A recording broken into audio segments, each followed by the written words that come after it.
आज है 9 जून 2026 दिन मंगलवार। नमस्कार, दिल्ली न्यूज में आपका बहुत बहुत स्वागत है। चलिए देखते हैं आज की 25 फटाफट काम की और महत्वपूर्ण बड़ी खबरों को। पर इससे पहले वीडियो को लाइक करना बिल्कुल न भूलें। 14 जून को यमुना सफाई अभियान, सीएम रेखा गुप्ता ने दिल्ली वासियों को दिया निमंत्रण। दिल्ली के मुख्यमंत्री रेखा गुप्ता ने 14 जून को आयोजित होने वाले यमुना सफाई महाअभियान में शामिल होने के लिए दिल्ली वासियों से अपील की है।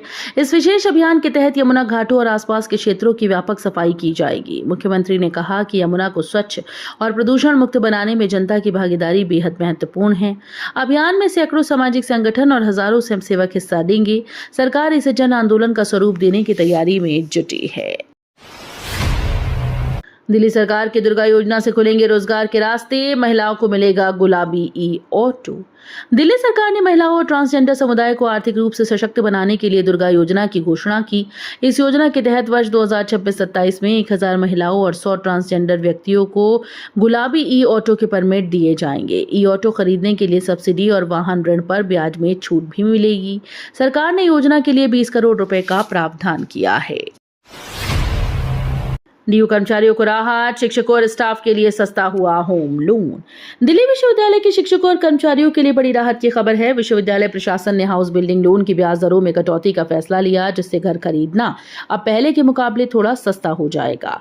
नई दरों का लाभ शिक्षकों और गैर शिक्षण स्टाफ दोनों को मिलेगा। इस फैसले से कर्मचारियों पर आर्थिक बोझ कम होने की उम्मीद है। नीट यूजी री एग्जाम की तैयारी तेज, प्रश्न पत्र सुरक्षा पर बड़ा फैसला संभव। नीट यूजी री एग्जाम को लेकर तैयारियां तेज हो गई। परीक्षा की निष्पक्षता और सुरक्षा सुनिश्चित करने के लिए प्रश्न पत्रों की सुरक्षा व्यवस्था को और मजबूत बनाने पर विचार किया जा रहा है। चर्चा है कि इस प्रक्रिया में वायुसेना की भूमिका पर मंथन हो रहा है। हालांकि इस संबंध में अंतिम निर्णय अभी नहीं लिया गया। रिपोर्ट्स के मुताबिक पूरे मामले पर केंद्र सरकार के शीर्ष स्तर पर समीक्षा जारी है। 22 मौतों पर सियासत जारी, भ्रष्ट तंत्र और लापरवाह अफसरों पर उठे बड़े सवाल। 22 लोगों की मौत के बाद सरकारों ने मुआवजे की घोषणा कर जिम्मेदारी से पल्ला झाड़ लिया, लेकिन हादसे के असली दोषियों पर अब भी सवाल कायम है। सुरक्षा नियमों की अनदेखी, भ्रष्ट अधिकारियों की मिलीभगत और अवैध निर्माण ने इस त्रासदी को जन्म दिया है। हर बार जांच और कार्रवाई के दावे किए जाते हैं, मगर कुछ समय बाद मामला ठंडे बस्ते में चला जाता है। सीबीएसई 12वीं पुनर्मूल्यांकन प्रक्रिया पूरी, दिल्ली हाईकोर्ट ने केंद्र से जवाब तलब किया। सीबीएसई कक्षा 12वीं की पुनर्मूल्यांकन प्रक्रिया पूरी होने के बाद मामला दिल्ली हाईकोर्ट पहुंच गया। छात्रों की ओर से दाखिल याचिकाओं पर सुनवाई करते हुए हाईकोर्ट ने केंद्र सरकार और संबंधित पक्षों से जवाब मांगा। याचिकाओं में पुनर्मूल्यांकन प्रक्रिया और परिणामों को लेकर विभिन्न आपत्तियां उठाई गईं। अदालत ने मामले की गंभीरता को देखते हुए पक्षकारों से विस्तृत जवाब दाखिल करने को कहा है। दिल्ली में तेजी से गिर रहा भूजल स्तर, केंद्रीय रिपोर्ट ने बढ़ाई चिंता।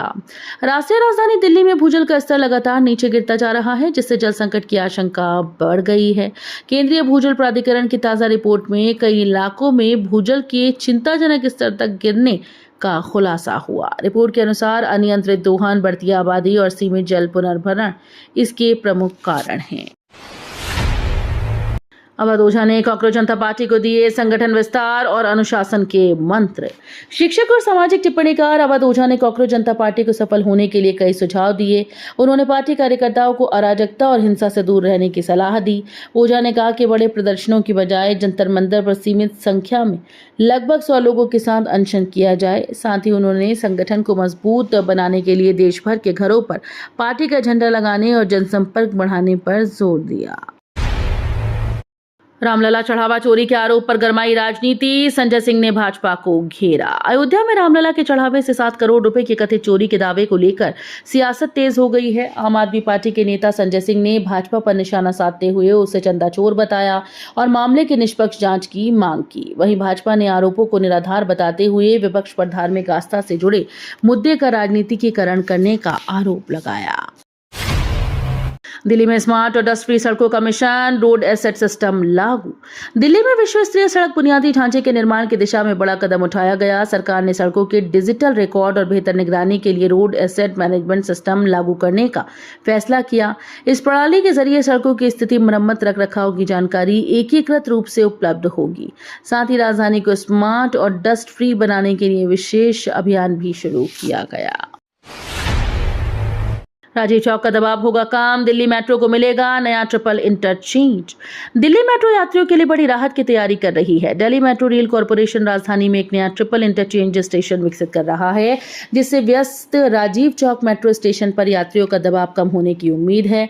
नई व्यवस्था से विभिन्न मेट्रो कॉरिडोर के बीच सफर अधिक आसान और तेज होगा। इसके साथ ही कई इलाकों के यात्रियों को बेहतर कनेक्टिविटी मिलेगी। एमसीडी में बड़ा फेरबदल, नए नाम और सीमाओं के साथ बदलेंगे सभी जोन। दिल्ली नगर निगम में बड़ा प्रशासनिक बदलाव किया गया। अब निगम के सभी जोन नए नाम और नई सीमाओं के साथ पहुंचाने जाएंगे। इस पुनर्गठन का उद्देश्य प्रशासनिक कार्यों को अधिक प्रभावी बनाना, टैक्स वसूली में सुधार लाना और विकास परियोजनाओं की गति को बढ़ाना है। अधिकारियों का मानना है कि नई व्यवस्था से संसाधनों का बेहतर प्रबंधन होगा और नागरिक सेवाओं की निगरानी भी आसान बनेगी। 3D मैपिंग से खुलेगा होटल अग्निकांड का राज, आईआईटी दिल्ली करेगी जांच। दिल्ली के होटल अग्निकांड में 22 लोगों की मौत के बाद जांच को एक नई दिशा मिली। हादसे की जांच की सबसे बड़ी गुत्थी सुलझाने के लिए Indian institute of technology Delhi की मदद ली जा रही है। विशेषज्ञ 3D मैपिंग तकनीक के जरिए आग लगने की शुरुआत, फैलाव और प्रभावित क्षेत्रों का वैज्ञानिक विश्लेषण करेंगे। जांच का उद्देश्य पता लगाना है कि आग कैसे भड़की और इतनी तेजी से पूरे भवन में कैसे फैल गई। नियम तोड़ने वाले स्कूल्स पर सख्ती, दिल्ली सरकार टेक ओवर तक कर सकेगी।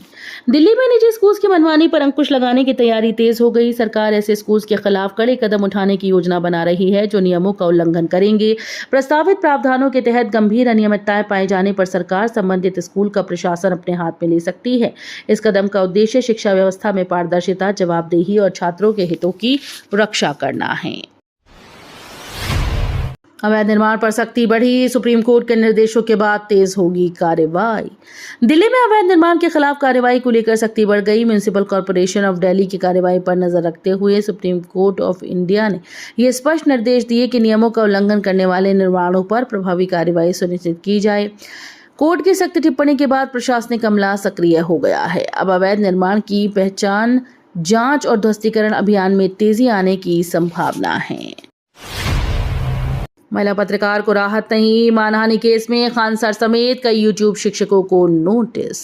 दिल्ली हाई कोर्ट ने महिला पत्रकार को अंतरिम राहत देने से इनकार करते हुए मानहानि मामले में यूट्यूब शिक्षक खान सर समेत कई कंटेंट क्रिएटर्स को नोटिस जारी किया। पत्रकार ने आरोप लगाया कि सोशल मीडिया और यूट्यूब वीडियो के जरिए उनकी छवि को खराब करने की कोशिश की गई। अदालत ने सभी पक्षों से जवाब मांगा है और मामले की अगली सुनवाई तय की। दिल्ली फायर ब्रिगेड में पूर्व अग्निवीरों को मिलेगा मौका, एलजी संधू ने दिए अहम निर्देश। दिल्ली में पूर्व अग्निवीरों को फायर सर्विस में अवसर देने की तैयारी तेज हो गई। उपराज्यपाल वीके सक्सेना ने उच्च स्तरीय बैठक में अधिकारियों को पूर्व अग्निवीरों की भर्ती और प्रशिक्षण से जुड़े प्रस्तावों पर तेजी से काम करने के निर्देश दिए। बैठक में दिल्ली फायर ब्रिगेड की क्षमता बढ़ाने, आधुनिक उपकरणों की व्यवस्था और आपदा प्रबंधन को मजबूत बनाने पर भी चर्चा हुई। मालवीय नगर अग्निकांड में 12 विदेशियों की मौत, कई अब भी जिंदगी और मौत से जूझ रहे। दिल्ली के मालवीय नगर स्थित होटल में लगी भीषण आग ने बड़ा हादसा खड़ा कर दिया। आग की चपेट में आने से 12 विदेशी नागरिकों की जलकर मौत हो गई, जबकि कई लोग गंभीर रूप से झुलस गए। घायलों का अलग अलग अस्पतालों में इलाज जारी है, जहां कुछ की हालत अब भी नाजुक बनी है। शुरुआती जांच में शॉर्ट सर्किट से आग लगने की आशंका जताई जा रही है। दिल्ली में तेज तूफान का कहर, आईजीआई एयरपोर्ट पर 3 विमान क्षतिग्रस्त। राष्ट्रीय राजधानी दिल्ली में अचानक आए तेज तूफान और तेज हवाओं ने जनजीवन को प्रभावित कर दिया। इंदिरा गांधी इंटरनेशनल एयरपोर्ट पर खड़े 3 विमानों को नुकसान पहुंचने की खबर है। तेज हवा और खराब मौसम के कारण एयरपोर्ट संचालन पर भी असर पड़ा, जबकि कई उड़ानों के शेड्यूल प्रभावित हुए। मौसम विभाग ने लोगों को सतर्क रहने की सलाह दी। साकेत हादसे में जज को हत्यारा बताने पर भड़का दिल्ली हाई कोर्ट, सख्त आदेश जारी। दिल्ली के साकेत बिल्डिंग हादसे को लेकर एक जज को हत्यारा बताए जाने पर दिल्ली हाई कोर्ट ने कड़ी नाराजगी जताई। अदालत ने कहा कि बिना तथ्यों के किसी न्यायिक अधिकारी पर गंभीर आरोप लगाना न्याय व्यवस्था की गरिमा के खिलाफ है। हाई कोर्ट ने संबंधित पोस्ट और आपत्तिजनक सामग्री हटाने के निर्देश दिए। साथ ही मामले में जिम्मेदार लोगों की पहचान कर उचित कार्रवाई करने को कहा है। दिल्ली में ट्रैफिक अलर्ट जारी, भारी जाम से बचने के लिए इस रूट पर जाने से बचें। दिल्ली में सड़क मरम्मत कार्य के चलते कई इलाकों में ट्रैफिक प्रभावित हो रहा है। ट्रैफिक पुलिस ने एडवाइजरी जारी कर लोगों को संबंधित रूट से बचने और वैकल्पिक मार्ग अपनाने की सलाह दी। मरम्मत कार्य के कारण वाहनों की लंबी कतारें लग रही हैं, जिससे ग्रामीण यात्रियों को परेशानी का सामना करना पड़ सकता है। ऑफिस टाइम में जाम की स्थिति और भी गंभीर हो सकती है। ग्रेटर नोएडा वेस्ट में 40% बढ़ा मेंटेनेंस चार्ज, विरोध में सड़क पर उतरे निवासी। ग्रेटर नोएडा वेस्ट की एक हाउसिंग सोसाइटी में मेंटेनेंस चार्ज में 40% बढ़ोतरी के विरोध में रेजिडेंट सड़क पर उतर आए। लोगों ने सोसाइटी प्रबंधन पर मनमानी करने और बिना सहमति शुल्क बढ़ाने का आरोप लगाया। प्रदर्शनकारियों ने बढ़े हुए चार्ज को वापस लेने की मांग करते हुए नारेबाजी की। निवासियों का कहना है कि पहले से ही महंगाई का बोझ बढ़ा है, ऐसे में अचानक मेंटेनेंस फीस बढ़ाना अनुचित है। तेज आंधी के अलर्ट पर दिल्ली में लगाए गए 500 राष्ट्रीय ध्वज अस्थायी रूप से हटाए गए। दिल्ली में खराब मौसम और तेज आंधी की चेतावनी के बीच पीडब्ल्यूडी ने बड़ा फैसला लिया। विभाग ने शहर भर में लगाए गए करीब 500 बड़े राष्ट्रीय ध्वजों को अस्थायी रूप से उतार दिया। अधिकारियों के अनुसार तेज हवाओं से तिरंगों के फटने और नुकसान होने की आशंका थी। राष्ट्रीय ध्वज की गरिमा बनाए रखने के उद्देश्य से ये कदम उठाया गया। गाजियाबाद में सरकारी जमीन से अवैध कब्जा हटाया, 14 दुकानें बुलडोजर से ध्वस्त। गाजियाबाद के बेगमाबाद बुदाना गांव में प्रशासन ने बड़ी कार्रवाई करते हुए सरकारी भूमि पर बने अवैध कब्जे को हटा दिया। बुलडोजर अभियान के दौरान रास्ते की जमीन पर अवैध रूप से निर्मित 14 दुकानों को ध्वस्त कर दिया गया है। अधिकारियों के अनुसार जिस सरकारी जमीन पर कब्जा किया गया था उसकी अनुमानित कीमत करीब 2,75,00,000 रुपए है। प्रशासन ने स्पष्ट किया कि सरकारी संपत्ति पर अतिक्रमण किसी भी कीमत पर बर्दाश्त नहीं किया जाएगा। राज्यसभा चुनाव में बीजेपी ने बढ़ाई ताकत, महेश केवट ने दाखिल किया नामांकन पत्र। राज्यसभा चुनाव को लेकर राजनीतिक सरगर्मी तेज हो गई है। बीजेपी के तीसरे प्रत्याशी महेश केवट ने नामांकन पत्र दाखिल कर मुकाबले को और रोचक बना दिया। इस दौरान मुख्यमंत्री मोहन यादव ने कहा कि पार्टी पूरी मजबूती और रणनीति के साथ चुनाव लड़ रही है। उन्होंने विश्वास जताया कि बीजेपी जीत हासिल करेगी। नामांकन के दौरान पार्टी नेताओं और कार्यकर्ताओं में उत्साह देखने को मिला। तो ये थी आज की बड़ी खबरें। रोजाना ऐसे ही सबसे पहले अपडेट पाने के लिए चैनल को सब्सक्राइब करना बिल्कुल न भूलें। धन्यवाद।